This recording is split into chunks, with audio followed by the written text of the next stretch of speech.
বিসমিল্লাহির রহমানির রহিম। আজকের আলোচনা মানজিকাটের যুদ্ধ নিয়ে। তারিখ 463 হিজরির 1071 খ্রিস্টাব্দ। যুদ্ধের স্থান মানজিকাট, বর্তমান তুরস্ক। যুদ্ধের ফলাফল মুসলিম বাহিনীর গৌরবময় বিজয়। পক্ষ বিপক্ষ সেলজুক সাম্রাজ্য এবং বাইজেন্টাইন সাম্রাজ্য। সেনাপ্রধান মুসলমানদের সেনাপ্রধান ছিলেন আলোপ আরসালান। বাইজেন্টাইন সাম্রাজ্যের সেনাপ্রধান ছিলেন রোমানোস। সেনা সংখ্যা মুসলমানদের সেনা সংখ্যা ছিল 15,000 এবং বাইজেন্টাইন সাম্রাজ্যের সেনা সংখ্যা ছিল 2 লক্ষেরও অধিক। ক্ষয়ক্ষতি মুসলমানদের ক্ষয়ক্ষতি সম্পর্কে তেমন কিছুই জানা যায় না এবং বাইজেন্টাইন সাম্রাজ্যের অসংখ্য অগণিত সেনা নিহত হয়েছিল।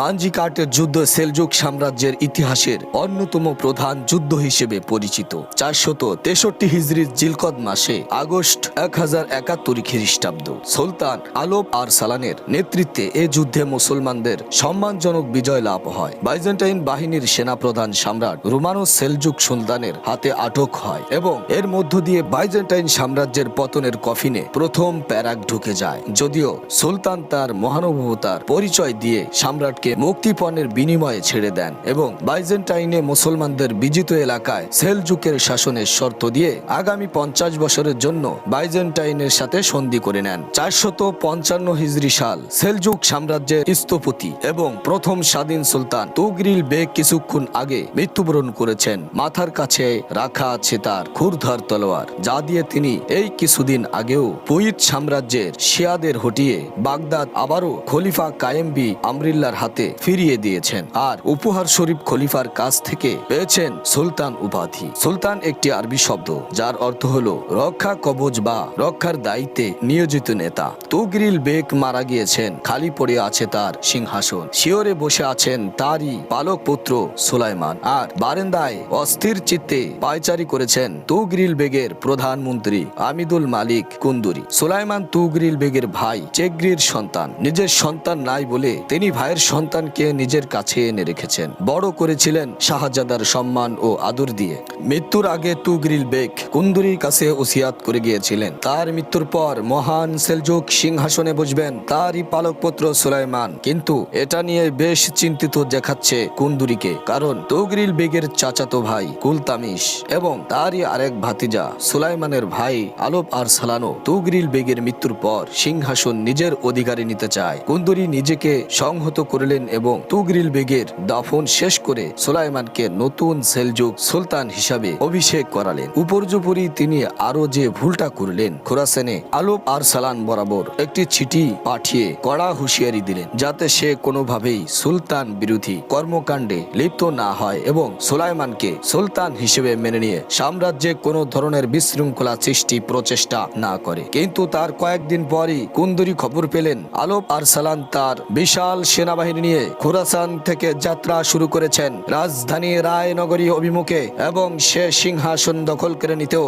দৃঢ়প্রত্যয়ী। কুন্দুরি ভয় পেয়ে গেলেন এবং আরসালানের বশ্যতা স্বীকার করে নিয়ে মসজিদে মসজিদে আরসালানের নামে খুতবা দিতে আদেশ করলেন আর সুলাইমান পালিয়ে গেলেন সেরাজ শহরের উদ্দেশ্যে। ঠিক সেই প্রেক্ষাপটেই খবর এলো আরেকটি বাহিনী নিয়ে কুলতামিশ এগিয়ে আসছেন সেলজুক রাজধানী রায় দখল করার জন্য। কে আর থামায় তাকে? বেঁধে গেল পরস্পর গৃহযুদ্ধ। তুগরিল বেগের পর সেলজুকদের মহান সুলতান হন আলোপ আরসালান, যিনি তুগরিল বেগের বড় ভাই চেগরির সন্তান ছিলেন। তার নামের অর্থ সিংহ যোদ্ধা, তবে তার মূল নাম ছিল মুহাম্মদ। জন্ম 20 জানুয়ারি 1029 সাল। প্রাথমিক জীবনে তিনি তার চাচা তুগরিল বেগের সাথে ফাতেমীয় শিয়াদের বিরুদ্ধে যুদ্ধ লিপ্ত হন। 1059 খ্রিস্টাব্দে বাবার মৃত্যুর পর তিনি খোরাসানের শাসক হিসেবে নিযুক্ত হন। কুলতামিশ তার সৈন্যদের নিয়ে কুন্দুরির রাজবাহিনীকে হারিয়ে সিংহাসন দখল করে নেন। এরপর সামনে এগিয়ে দামঘান প্রান্তরে উপস্থিত হন আলোপ আরসালানের যাত্রা থামিয়ে দিতে। পথে তিনি হাসিব এরদেন নামক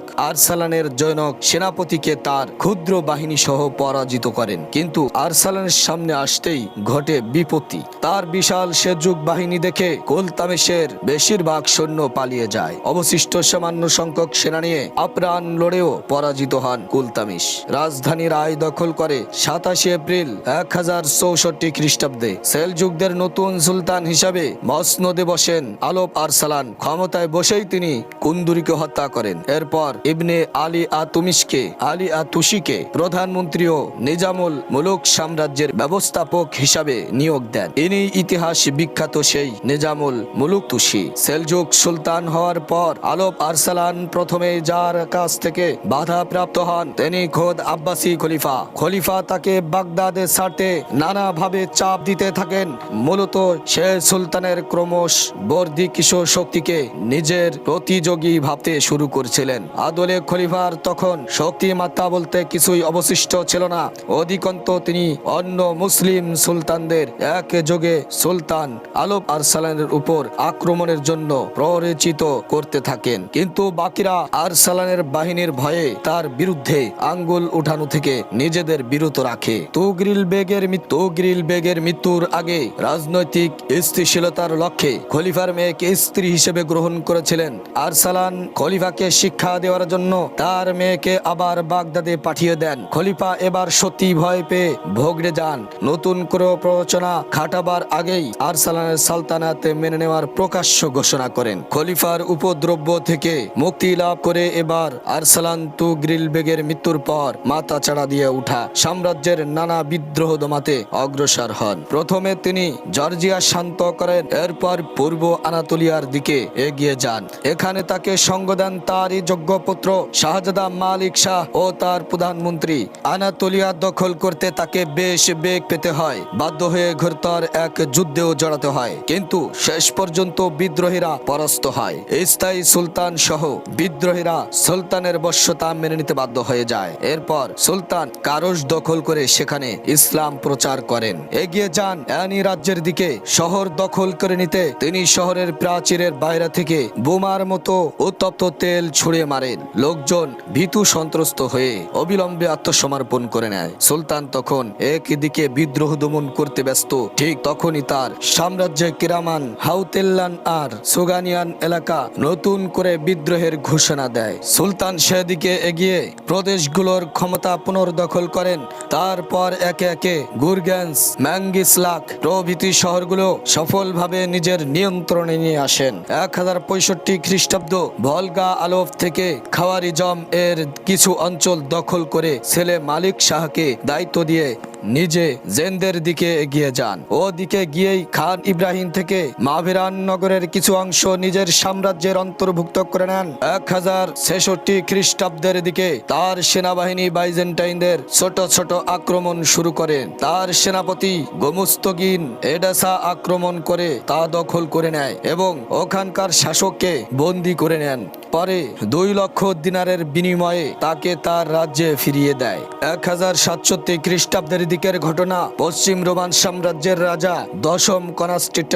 দশম রাজা মাত্র মারা গিয়েছেন। রোমান সাম্রাজ্যের ভার পড়েছে কনস্টান্টিনের বিধবা স্ত্রীর ইউডোরিয়ার উপর। এই সুযোগে ইউডোরিয়াকে বিয়ে করে 1068 খ্রিস্টাব্দে রানী স্মেথ রাজ্য লাভ করে রোমানস চতুর্থ। তার ক্ষমতা লাভে কিছুটা বিরক্তি ও ক্রোধের ধাপ দেখা যায় জর্জিয়ার প্রয়াত শাসক ডুকাসের ছেলে অ্যাড্রোনিকাস ডুকাসের কপালে। কিন্তু অ্যাড্রোনিকাস তখনই কোনো প্রতিক্রিয়া না করে নিজেকে সামলে নেয় এবং সুযোগের অপেক্ষায় থাকে। অন্যদিকে সেলজুকরা তখন মিশরি ফাতেমি সাম্রাজ্যের শিয়াদের সাথে লেভান্টে যুদ্ধরত।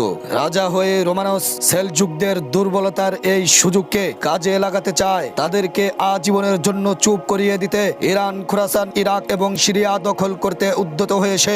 এই উপলক্ষে 1068 সালের মার্চ মাসে প্রায় 2 লক্ষ সৈন্য নিয়ে কাইসেরিয়ার উদ্দেশ্যে রওনা করে রোমানস। কিন্তু পথে থেমেই সে খবর পায় সেলজুকরা তার সাম্রাজ্যের নিউ কাইসেরিয়া দখল করে নিয়েছে। সাহসা সে আবার উত্তরের দিকে বাহিনী মোড় ঘুরিয়ে দেয় এবং তেফরিকে গিয়ে তার আরেক বাহিনীর সাথে মিলিত হয়। এরপর সেলজুকদের হাত থেকে ঋত রাজ্য পুনরুদ্ধার করে নেয়। 455 হিজরিতে ক্ষমতার মসনদে বসার পর থেকেই চাচা তুগরিল বেগের বিশাল সাম্রাজ্য সামলাতে ব্যস্ত হয়ে পড়েন। সীমান্তগুলোর সুরক্ষা, বিদ্রোহীদের দমন এবং রোমানদের কূট চাল থেকে সেলজুক সালতানাতের হেফাজতেই কেটে যায় তার বেশ কিছু বছর। তবে সীমান্তে শ্বাস ফেলা রোমান শত্রুদের দম্ভ চূর্ণ করতেও তিনি সমানভাবে তৎপর ছিলেন। যেখানেই তিনি তাদের অতিরিক্ত আস্ফালন লক্ষ্য করেন সেখানেই তিনি জ্বলে ওঠেন অপন মহিমায়। এভাবে সময়ের অবদানে তিনি ও তার সেনারা রোমানদের বেশ কিছু অঞ্চল দখল করে কায়েম করেন ইসলাম। রোমান রাজ্য ছাড়া ছাড়াও তখন বিভিন্ন দিকে সেলজুক সাম্রাজ্যের ডালপালা কেবলই বিস্তৃত পাচ্ছে ক্রমান্বয়ে। এমনিতেই সেলজুক সীমানায় চোখ বিছিয়ে রাখা নতুন সম্রাট রোমানসের জন্য যা অসহ্যকর হয়ে দাঁড়ায়, কিন্তু সে বুঝতে পারে সেলজুকের এই উত্থান সহজে রুখে যাবার নয়। তবে যদি এভাবেই চলতে থাকে তাহলে সেলজুক সেনাদের তোপের সামনে এক সময় ধূলিসাৎ হয়ে যাবে রোমান সাম্রাজ্যের পুরোটা। ফলে সে উত্তর শামের বিভিন্ন এলাকায় তার পূর্ব আক্রমণ জোরদার করে সেলজুকদের মনোযোগ রোমান রাজ্য থেকে ফিরিয়ে রাখার সিদ্ধান্ত নেয়। সে মতে বাইজেন্টাইনের অন্যতম সেনাপতি ম্যানুয়াল কমিনিসকে সেলজুকের মুখোমুখি যুদ্ধের জন্য পাঠায় রোমানস। সে সেলজুকদের সাথে প্রথম মুখোমুখি হয় তেফরিতে।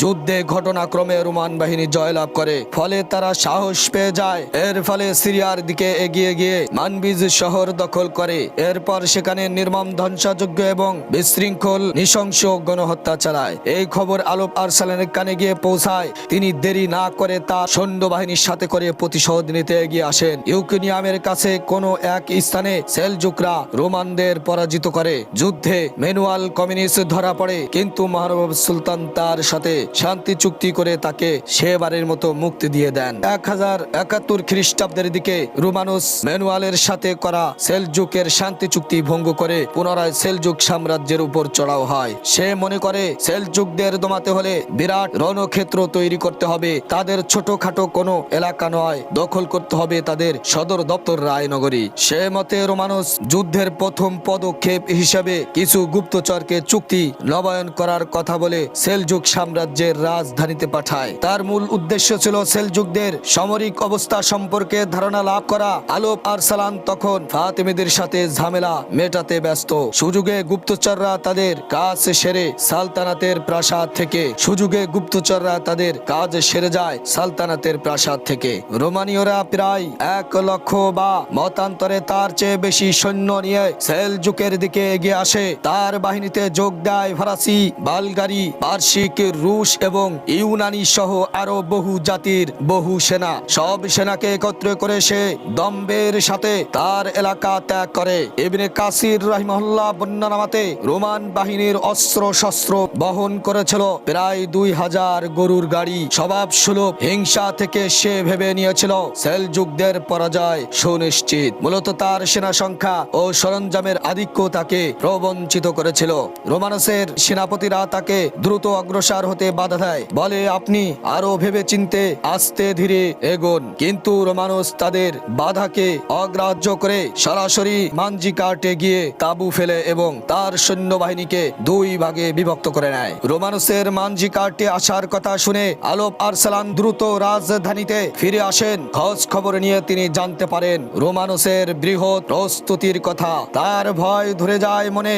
এদিকে সেলজুক বাহিনীতে সেনা সংখ্যা মাত্র 15,000। তিনি প্রথমে রোমান বাহিনীর সামনের অংশে কিছু টুকরো হামলার নির্দেশ দেন, কিন্তু তখনও চূড়ান্ত যুদ্ধের কোনো তিনি সিদ্ধান্ত নেননি। তার ইচ্ছে ছিল রোমানদের বিরুদ্ধে মুসলমানদের শক্তিমত্তা এখনো কতটা বাকি সেটা খানিকে বাজিয়ে দেখা। প্রাথমিক এই হামলাগুলো যদিও সফল হয়, কিন্তু আলপ আরসালান তারপরেও এত বড় বাহিনীর সাথে বিভিন্ন রাজনৈতিক কারণেও যুদ্ধে জড়াতে চান না। অনেক ঐতিহাসিকের মতে সেজন্য তিনি সন্ধির প্রস্তাব দিয়ে রোমানসের কাছে একজন দূত পাঠান। অহংকারে অন্ধ রোমানস কোনোভাবেই সন্ধির প্রস্তাব মেনে না নিয়ে দাম্ভিকতার সাথে যুদ্ধের ঘোষণা দেয়। নিজের বাহিনীর বিজয়ে সে এতটা আত্মপ্রত্যয়ন ছিল যে সুলতানের দূত কি বলছে তা শোনারও প্রয়োজন বোধ করেন না। বলে দেয় সন্ধি হলে সেলজুকদের রাজধানী রায় শহরে গিয়েই হবে, এখানে কোনো সন্ধি নেই। সুলতান বুঝতে পারলেন যুদ্ধ না করে উপায় নেই, কিন্তু তাকে খানিকটা চিন্তিত দেখালো। সেলজুক সালতানাতের ফকি ও ইমাম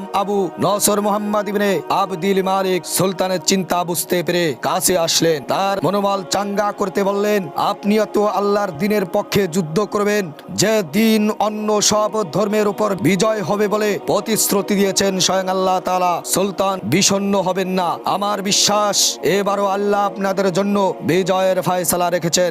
আগামী জুমার সূর্য হেলে পড়বে যখন ইসলামী সাম্রাজ্যের মিম্বরগুলোতে তখন খুতবা হবে। ঠিক সেই সময়টায় আপনি তাদের সাথে মিলিত হন। জুমার সময় খতিব সাহেবরা সকল মসজিদে ইনশাআল্লাহ মুজাহিদদের বিজয়ের জন্য দোয়া করবে। এই সময়ে তাদের দোয়া আল্লাহ কবুল করবেন।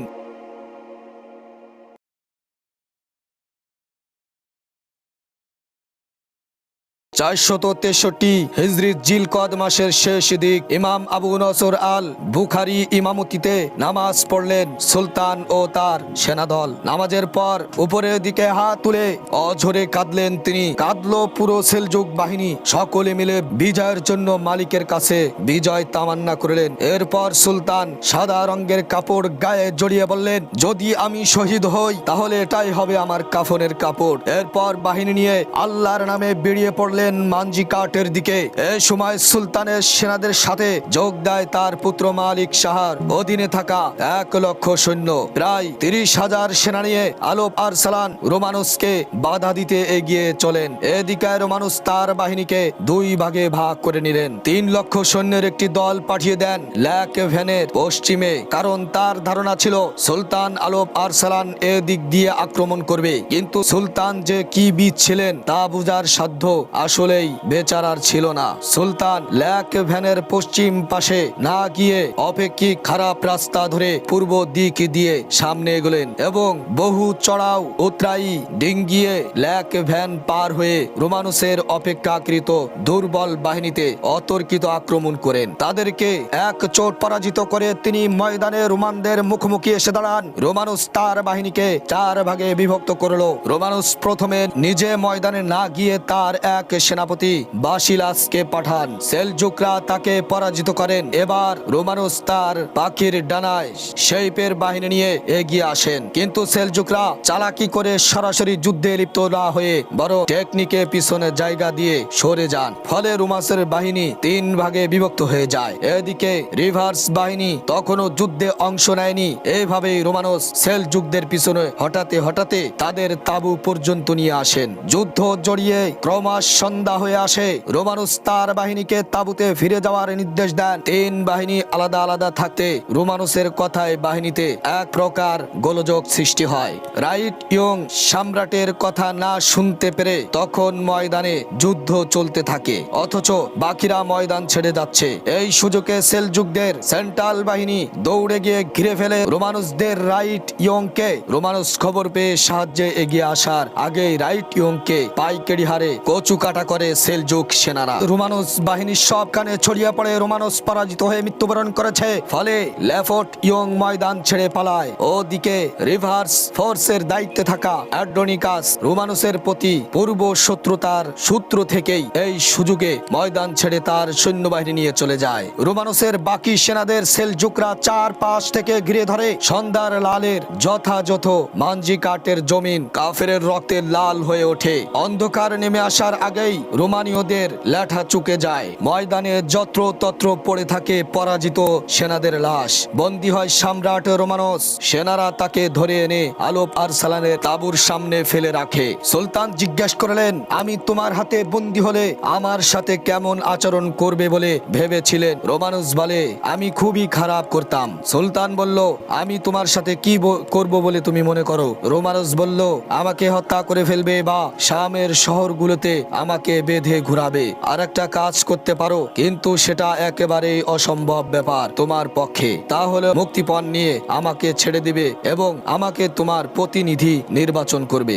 সুলতান বলল, আমি এর বাইরে কিছুই ভাবছি না। সুলতান সকলকে অবাক করে দিয়ে রোমানুসকে ক্ষমা করে দিলেন। তার কাছে ইসলামের সৌন্দর্য ও মহত্ব তুলে ধরলেন এবং কয়েকটি শর্তে তার সাথে শান্তি চুক্তি করে দিলেন। শর্তগুলো ছিল অ্যান্টিওক, এডেসা, হেরাপোলিস এবং মানজিকাটের অধিকৃত রাজ্যগুলো সুলতানের জন্য ছেড়ে দিতে হবে। প্রথমবারে মুক্তিপণ স্বরূপ 1.5 মিলিয়ন স্বর্ণ মুদ্রা এবং বাৎসরিক দিতে হবে এবং বাৎসরিক লক্ষ স্বর্ণ মুদ্রা সুলতানকে জিজিয়া হিসাবে পাঠাতে হবে। সুলতানের ছেলে এবং রোমানুসের মেয়ের বিয়ে দিতে হবে। রোমানদের কারাগারে আটকে থাকা সকল মুসলিম বন্দীদের অবিলম্বে মুক্তি দিতে হবে।